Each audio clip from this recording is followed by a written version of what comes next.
ഞങ്ങളുടെ ആഗോളത്തിനായി ഈ പരിചയത്തെ ആശീർവദിക്കണമേ. ഈ ജനതാന്തനെ ഞങ്ങൾ സ്വീകരിക്കുകയും ചെയ്യണം. നാമത്തിൽങ്ങളുടെയും പരിസരങ്ങളുടെയും നാഥനായും അങ്ങയുടെ ബഹുമാനത്തിലും ഞങ്ങളുടെ ഭാവനങ്ങളുമായി ഈ സുഗന്ധികൾ ആശീർവദിക്കണമേ. നാമത്തിൽ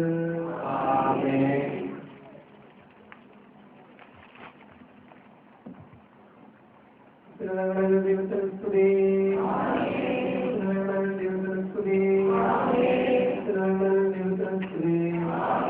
ഭൂമിയിൽ സമാധാനവും പ്രത്യാശയും പുത്രാങ്ങളുടെ പിതാവേ,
നമുക്ക് പ്രാർത്ഥിക്കാം. സമാധാനം നമ്മോടുകൂടെ. ആരാധിക്കുകയും നിലധാന്യത്തെ പുകഴ്ത്തുകയും അഭിനയമായ തൃത്വത്തിന്റെ ഗൂഢമായ ശക്തിയെ സ്തുതിക്കുകയും ചെയ്യുന്നു. എന്തുകൊണ്ടെന്നാൽ നീ ആകാശത്തിന്റെയും ഭൂമിയുടെയും രാജാവും ജീവന്റെയും മരണത്തിന്റെയും നാഥനുമാകുന്നു. മായ മനുഷ്യ ജീവിതം പുലിക്കൊടിക്ക് തുല്യമാകുന്നു. മനുഷ്യരെ അർപ്പിക്കുന്നവരെ നാമത്തിനും സ്തുതി. മനുഷ്യ ജീവിതം പുലിക്കൊടിക്ക് തുല്യമാകുന്നു.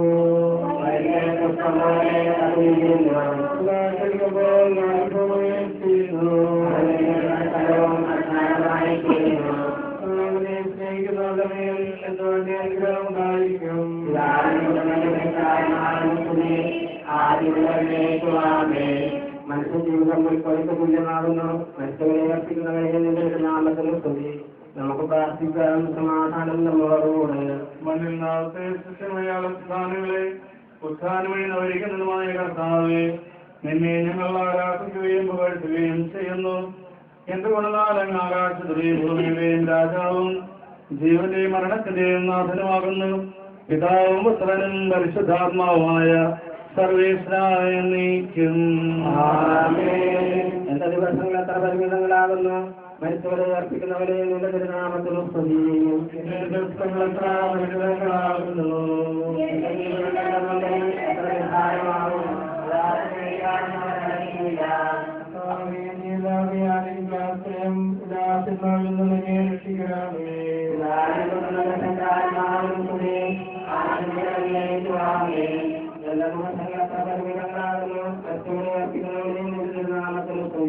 നമുക്ക് പ്രാർത്ഥിക്കാം. ശിക്ഷിക്കുകയും നീതിയാൽ മരണവിധേയരാക്കുകയും ദയാധിക്യത്താൽ ഉയർപ്പിക്കുകയും ചെയ്യുന്ന കർത്താവേ, നിന്നെ ഞങ്ങൾ ആരാധിക്കുകയും പുകഴ്ത്തുകയും ചെയ്യും. എന്റെ ഉടനാൾ നീ ആകാശത്തിന്റെയും ഭൂമിയുടെയും രാജാവ്, ജീവന്റെയും മരണത്തിന്റെയും നാഥനുമാകും, പിതാവും പുത്രനും പരിശുദ്ധ റൂഹായുമായ സർവേശ്വരേക്കും. നിന്റെ ദാസിയുടെ ആത്മാവിനെ സന്തോഷിപ്പിക്കണമേ. കർത്താവേ, അകലും മരണവും ഇല്ലാതെ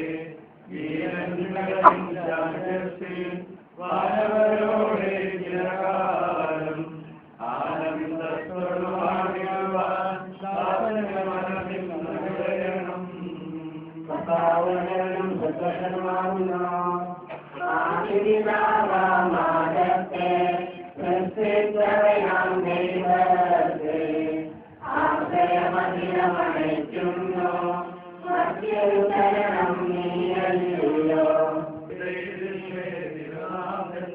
ദൃഢമായ വിശ്വാസം നിക്ഷേപിക്കും അന്തിമ ദിവസം ഉയർത്തേകും.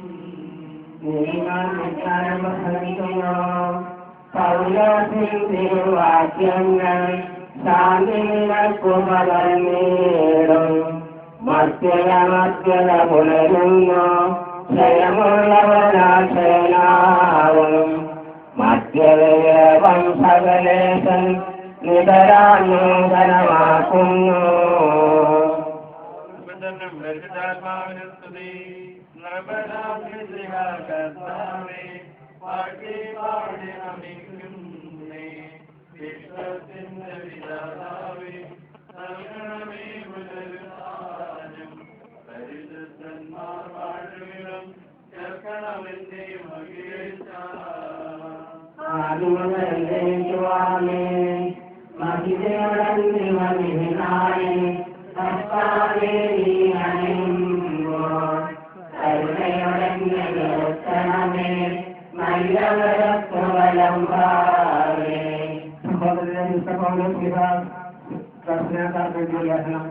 എന്റെ സഹോദരനെ മരിച്ചവരെ പ്രത്യാശയില്ലാത്തവരെ പോലെ നിങ്ങൾ നോക്കിക്കൊണ്ടെന്ന് ഞാൻ ആഗ്രഹിക്കുന്നു. ഈ സവർണശേഷം നാം വിശ്വസിക്കുന്നു. അങ്ങനെ തന്നെ ഈശോ മരിച്ചവരെ അവനോടുകൂടി ഉയർപ്പിക്കും. നമ്മുടെ കർത്താവാകുന്നതാകുമ്പോൾ ജീവിച്ചിരിക്കുന്നവർ മരിച്ചവർ മുമ്പ് കടക്കുകയില്ല എന്ന് നമ്മുടെ കർത്താവിന്റെ വാക്കുകളിൽ ഞങ്ങൾ നിങ്ങളെ അറിയിക്കുന്നു. എന്തുകൊണ്ടെന്നാൽ നമ്മുടെ കർത്താവ് അധികാരത്തോടും പ്രധാനമാരായ ശക്തിത്തോടും ദൈവത്തിന്റെ കാഹളത്തോടും കൂടി സ്വർഗ്ഗത്തിൽ നിന്ന് എഴുന്നള്ളിവരും. ഇസ്രായേൽ മരിച്ചവർ ആദ്യം ഉയർത്തെഴുന്നേൽക്കും.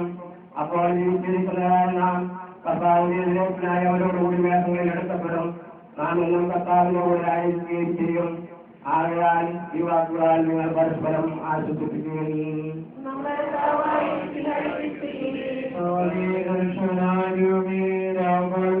ഞാൻ പ്രാർത്ഥിക്കുന്നു.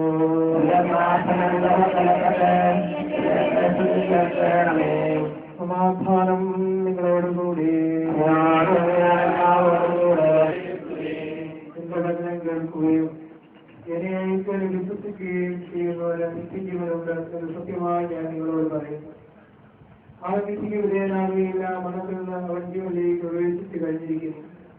സത്യമായി ഞാൻ നിങ്ങളോട് പറയുന്നു, മരിച്ചവർ ദൈവത്തിന്റെ ശബ്ദം കേൾക്കുകയും അത് കേൾക്കുന്നവർ ജീവിക്കുകയും ചെയ്യുന്ന സമയം അടുത്തിരിക്കുന്നു.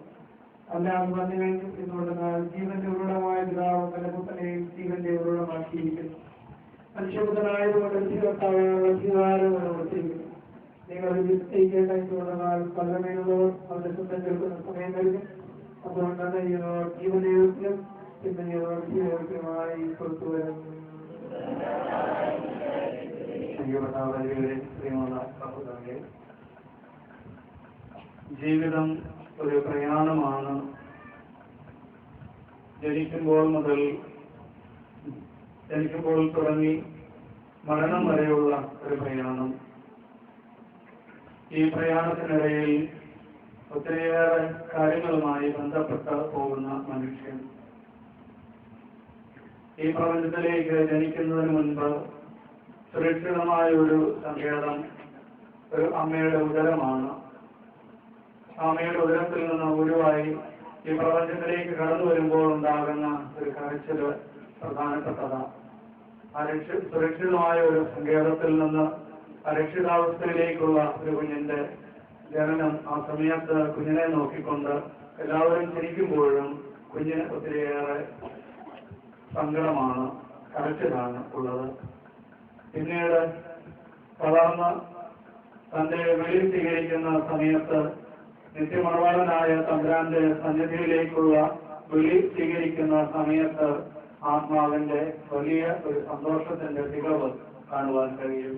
അവിടെ മരണത്തോട് അടുത്ത് മരണത്തിലേക്ക് ചാഞ്ഞ് തമ്പുരാന്റെ കരങ്ങളിലേക്ക് കടന്നു പോകുന്ന വ്യക്തിയുടെ ഉള്ളിന്റെ ഉള്ളിൽ ഒത്തിരിയേറെ സന്തോഷവും ആനന്ദവും ഉണ്ടാകും. പക്ഷേ ബന്ധുവൃത്താദികളായിട്ടുള്ളവർക്ക് ഒരു കരച്ചിലും. മനുഷ്യ ജീവിതം നേർപ്പോള പോലെയാണ്, കുത്തിവാരുന്ന ചെറിമണല് പോലെയാണ് ജീവിതം എന്ന് പറയുക. നേർക്കുമളയ്ക്ക് തുല്യം. ക്ഷണികമാണ് ജീവിതം.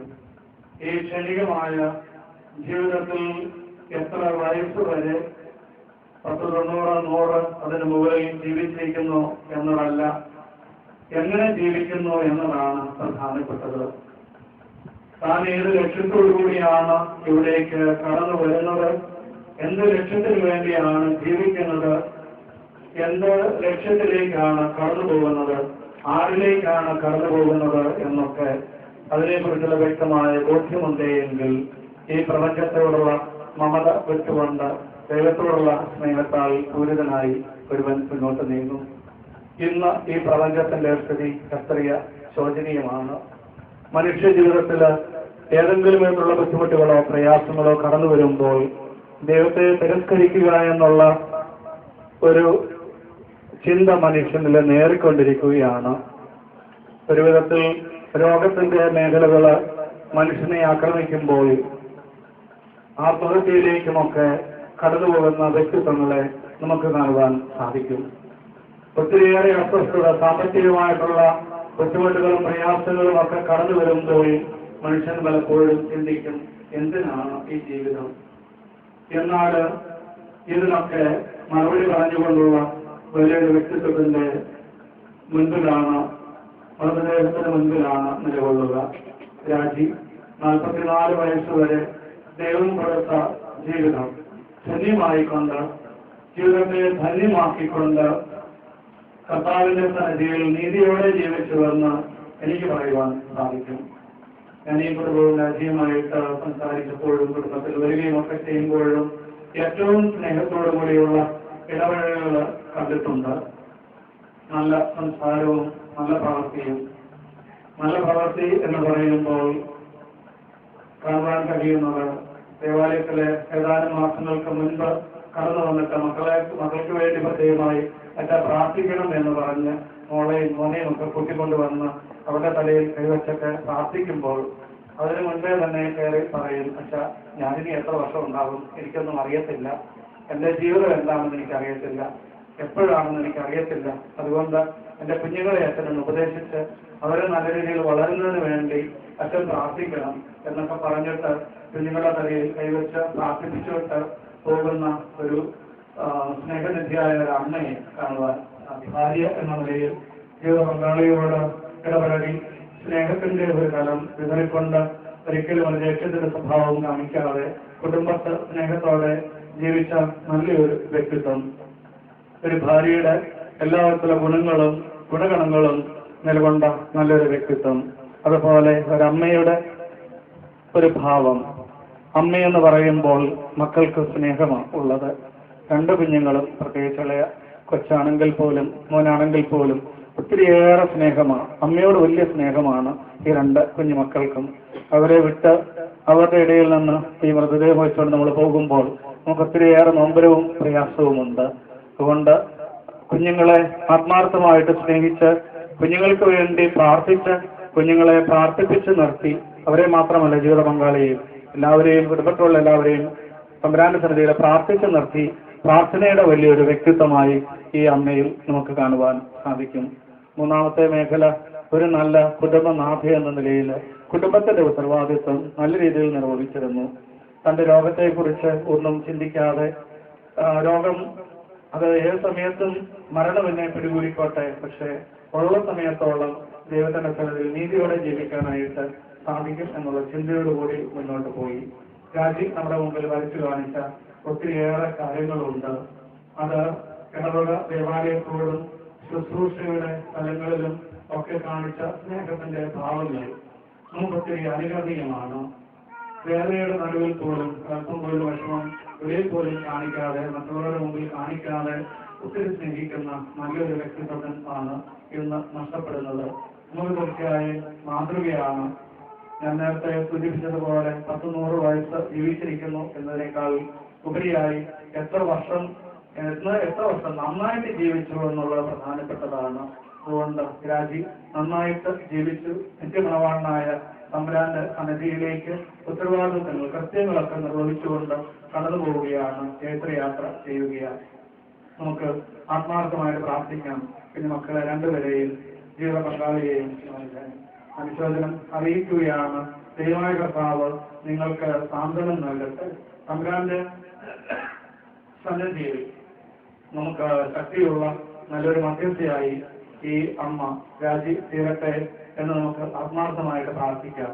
ഇന്ന് ശാരീരികമായിട്ടുള്ള സാന്നിധ്യം വിട്ടുപോകുന്നുവെങ്കിൽ തന്നെ സ്വർഗത്തിലിരുന്നു കൊണ്ട് മാലാഖമാരോടൊപ്പം ചേർന്നുകൊണ്ട് ഈ കുടുംബത്തിനും നാടിനും എല്ലാവർക്കും വേണ്ടി പ്രാർത്ഥിക്കുന്ന നല്ലൊരു വ്യക്തിത്വം നമുക്ക് ഇന്ന് ദൈവമായ കർത്താവ് ഒരുക്കി തരുത്തിയ ചൈത്രയാത്രയിൽ ക്രൈസ്തവ ജീവിതമാകുമ്പോൾ അത് പുണ്യം കാണും, അതുപോലെ തന്നെ കുറവുകളും എല്ലാം കാണും. കുറ്റങ്ങളും കുറവുകളും ചേർന്നതാണ് മനുഷ്യന്റെ ജീവിതം എന്ന് പറയുന്നത്. അതുകൊണ്ട് ജീവിതമാകുമ്പോൾ ജീവിതത്തിൽ വന്നിട്ടുള്ള എല്ലാ കുറവുകളെയും ഓർത്തുകൊണ്ട് നമുക്ക് പശ്ചാത്തപിക്കാം. ജീവിച്ചിരിക്കുന്നവരായ നമ്മെ സംബന്ധിച്ചിടത്തോളം നമ്മുടെ പ്രാർത്ഥനയിലൂടെ ഈ സഹോദരിയെ നമുക്ക് തമ്പുരാന്റെ സ്വർഗീയ മണവറയിലേക്ക് പ്രവേശിപ്പിക്കുന്നതിന് വേണ്ടി പ്രാർത്ഥിക്കാം. ദൈവമേ, ചെയ്തു പോയ ഏതെങ്കിലും പിഴവുകൾ ഉണ്ടെങ്കിൽ അവയെല്ലാം നീ പൂർണ്ണമായിട്ടും ക്ഷമിച്ചുകൊണ്ട് നീതിമാന്മാർ വർദ്ധിക്കുന്ന സ്വർഗീയ വാസത്തിലേക്ക് ഈ മകൾ പ്രവേശിക്കപ്പെടട്ടെ. പൗലോസ് പറയുന്നത് പോലെ നിത്യതയുടെ കിരീടം ഏറ്റുവാങ്ങുവാൻ ഈ മകളെ ദൈവമേ നീ യോഗ്യയാക്കി തീർക്കണമേ എന്ന് നമുക്കും ആത്മാർത്ഥമായിട്ട് പ്രാർത്ഥിക്കാം. എല്ലാവിധ അനുശോചനങ്ങളും നിങ്ങളെ അറിയിക്കുന്നു. പ്രത്യേകിച്ച് നമ്മുടെ സ്കൂളിന്റെയും ഇടവകയുമായിട്ടുള്ള എല്ലാ അനുശോചനങ്ങളും അറിയിക്കുന്നു. തമ്പുരാൻ ആശ്വസിപ്പിക്കട്ടെ. ഒത്തിരി കരുണയോടുകൂടി തമ്പുരാൻ നിങ്ങളെ കുടുംബത്തെ സ്നേഹിക്കട്ടെ എന്ന് പ്രാർത്ഥിക്കുകയും ചെയ്യുന്നു.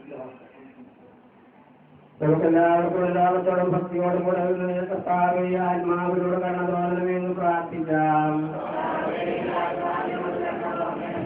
അനന്തമായ സ്നേഹത്താലങ്ങളെ സൃഷ്ടിക്കുകയും അതിലുമായ ഞങ്ങളെ രക്ഷിക്കുകയും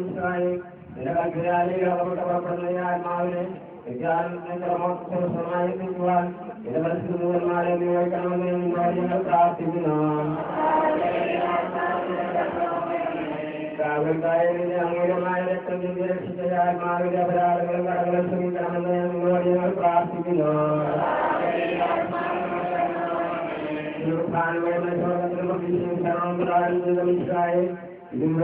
മഹത്വത്തിന്റെ കൃപയാൽ ഈ ആത്മാവിനെ പ്രകാശിപ്പിക്കുകയും സ്വരാജ്യത്തിന് അവകാശമാക്കുകയും ചെയ്യണമെന്ന് ഇവരുടെ കണ്ണുകൾ കുറച്ചു അവരെ ആശ്വസിപ്പിക്കുകയും ചെയ്യണമെന്ന് നിങ്ങളോട് ഞങ്ങൾ പ്രാർത്ഥിക്കുന്നു. ആശ്വസിപ്പിക്കുകയും ചെയ്യണമെന്ന് നിങ്ങളോട് ഞങ്ങൾ പ്രാർത്ഥിക്കുന്നു. നമുക്ക് പ്രാർത്ഥിക്കാം. സമാധാനം നമ്മളോടുകൂടെ. കർത്താവേ, നിന്റെ കരുണ ഞങ്ങളെ അനുഗമിക്കുകയും നിന്റെ ആധിക്യം ഞങ്ങളുടെ ഭാവങ്ങൾ മാറ്റുകയും ചെയ്യട്ടെ. നിന്റെ മഹനീയമായ സ്ത്രീത്വത്തിന്റെ അനുഗ്രഹം ഞങ്ങളെ സഹായിക്കുമാറാകട്ടെ. ജീവനെയും മരണത്തിന്റെയും നാഥനും പിതാവും പുത്രനും പരിശുദ്ധാത്മാവുമായ സർവീസ് എന്നേക്കും ആമേൻ. ഒരു ദിവസം ബേസനിയായി സോദരിമാരാം മർദ്ദാമറിയം ചുടുകണ്ണീരും വീഴ്ത്തിയിരുന്നു. അന്നൊരു ദിവസം ബേസനിയായി സോദരിമാരാം മർദ്ദാമറിയം ചുടുകണ്ണീരും വീഴ്ത്തിയിരുന്നു. മരണമടഞ്ഞൊരു സോദരനെയും നടുപ്പെട്ടു കരഞ്ഞു കരഞ്ഞ കണ്ണുകൾ കാണൂ. അന്നൊരു ദിവസം ബേസനിയായി സോദരിമാരാം മർദ്ദാമറിയം ചുടുകണ്ണീരും വീഴ്ത്തിയിരുന്നു. ജീവനുമേരും ഞാനാകുന്നു ദേവം കരുണയുടന്തിരമാർന്നകിലേശൻ ശാന്തി വഴിഞ്ഞു. അന്നൊരു ദിവസം ബേസനിയായി സോദരിമാരാം മർദ്ദാമറിയം ചുടുകണ്ണീരും വീഴ്ത്തിയിരുന്നു. ഞാൻ നല്ലവണ്ണം യുദ്ധം ചെയ്തു, ഞാൻ എന്റെ ഓട്ടം പൂർത്തിയാക്കി, എന്റെ വിശ്വാസം ഞാൻ സന്ദർശിച്ചു. അതിനാൽ നീതിയുള്ള ന്യായാധിപനായ കർത്താവ് ഈ ദിവസം നീതിയുടെ മുടി എന്നെ എണീക്കുമാറാകട്ടെ.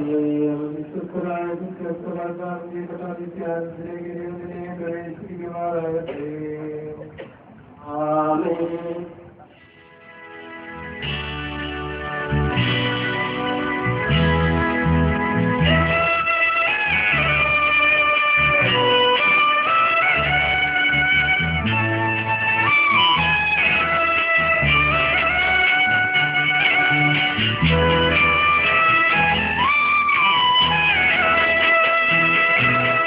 പോകുന്നു ഞാനിൻ വത്സലരേ, അന്തിമയാത്ര പറഞ്ഞിടുന്നു.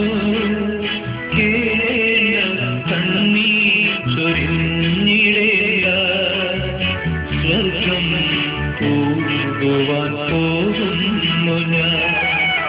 പോകുന്നു ഞാനിൻ വത്സലരേ, അന്തിമയാത്ര പറഞ്ഞിരുന്നു.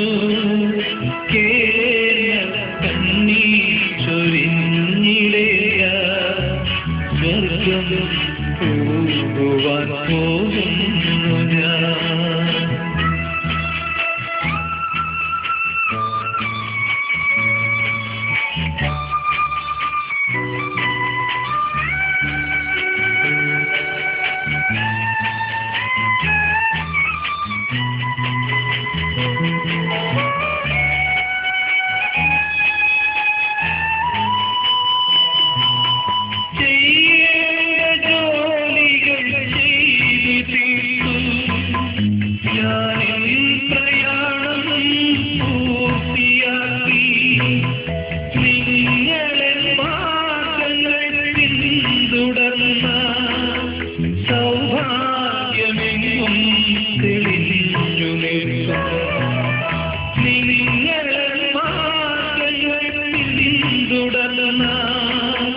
സൗഭാഗ്യമെങ്ങും തെളിഞ്ഞു നിൽക്കും.